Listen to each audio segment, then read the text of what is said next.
नमस्कार बच्चों, आज हम पढ़ेंगे कक्षा 8वीं की पाठ्य पुस्तक बसंत अभ्यास प्रश्न। प्रश्न नंबर 1। बचपन में लेखक अपने मामा के गांव चाव से क्यों जाता था और बदलू को बदलू मामा न कहकर बदलू काका क्यों कहता था? आंसर। बचपन में लेखक अपने मामा के गांव चाव से इसलिए जाता था क्योंकि लेखक के मामा गांव में लाख की चूड़ियाँ बनाने वाले कारीगर बदलू रहता था। कौन रहता था? कारीगर बदलू, यानी बदलू मामा। लेखक को बदलू काका से अत्यधिक लगाव था। वह लेखक को ढेर सारी रंग बिरंगी गोलियां देता था। इसलिए लेखक अपने मामा के गांव चाव से जाता था क्योंकि वहां पे जाने पर है ना बदलू काका, जिसको वह काका बोलता था, रिश्ते में मामा मामा लगता था, वह उसको ना रंग बिरंगी गोलियां देता था, जिसके कारण उसे ना गाँव में जाने का चाव था। गाँव के सभी लोग बदलू को बदलू काका कहकर बुलाते थे। इस कारण लेखक भी बदलू मामा न कहकर बदलू काका कहता था। प्रश्न नंबर 2।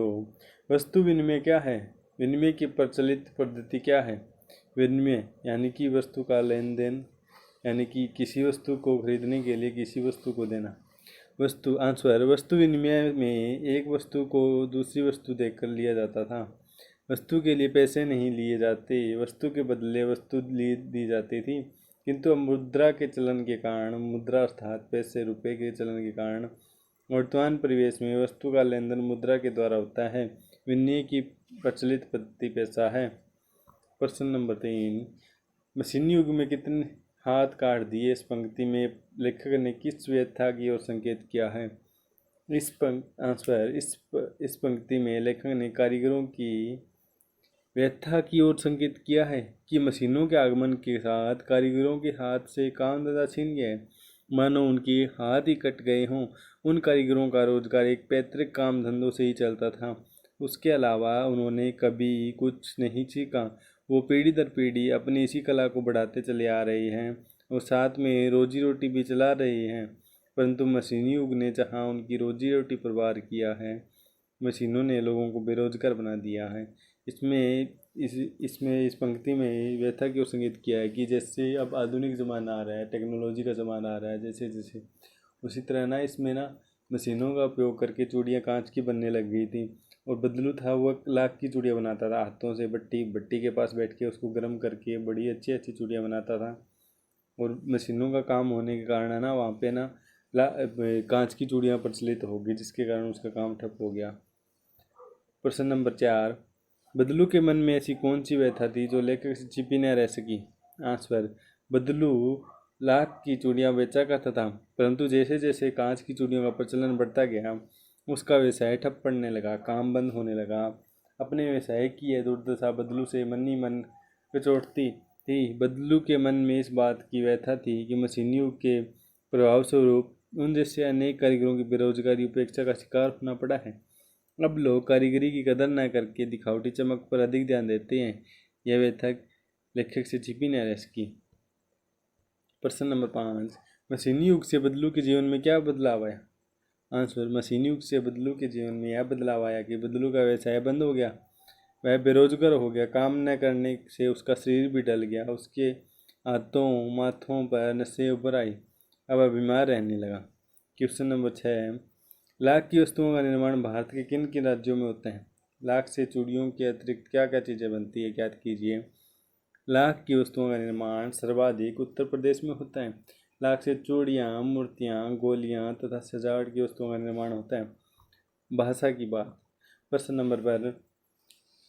बदलू को किसी बात से चिढ़ थी तो कांच की चूड़ियों से, और बदलू समय कहता है जो सुंदरता कांच की चूड़ियों में होती है लाख में कहाँ संभव है। यह पंक्तियाँ बदलू को दो प्रकार की इस मनोदशाओं का सामना कराती है। दूसरी पंक्ति में उसके मन की पीड़ा है, उसमें व्यंग्य भी है। हारे हुए मन से या दुखी मन से अथवा व्यंग्य में बोले गए वाक्यों में अर्थ सामान्य नहीं होते। कुछ व्यंग्य वाक्यों को ध्यानपूर्वक समझकर एकत्रित कीजिए और उनके भीतरी अर्थ की व्याख्या करके लिखिए।